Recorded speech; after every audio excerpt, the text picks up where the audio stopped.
किसी शहर में एक गरीब बेवा औरत रहती थी। उसके 2 बेटे थे। वो गरीब औरत मेहनत मजदूरी करके दोनों बेटों की परवरिश करती थी।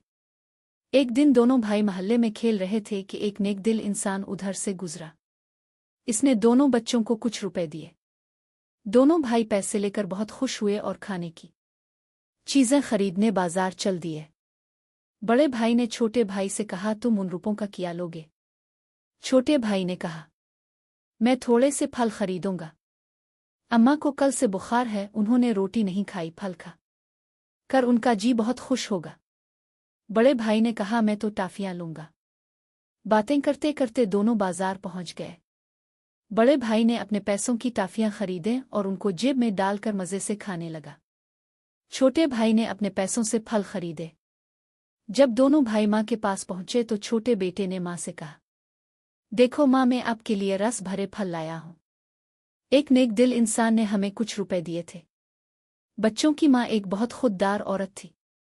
फल खाने से पहले माँ ने उन्हें नसीहत की कि किसी से पैसे लेना अच्छी बात नहीं। खुददारी इसी में है कि इंसान रूखी सूखी खाकर गुजारा करे। ताहम माँ ने इसे दुआ दी कि खुदा तुझे खुश रखे। छोटा बेटा बहुत खुश हुआ। किसी और बात से इसे इतनी खुशी ना होती जितनी माँ की दुआ से हुई। बड़े भाई ने ये देखा तो वो पछताया और उसने दिल में ठान ली कि आइंदा वो भी हमेशा माँ का ख्याल रखेगा।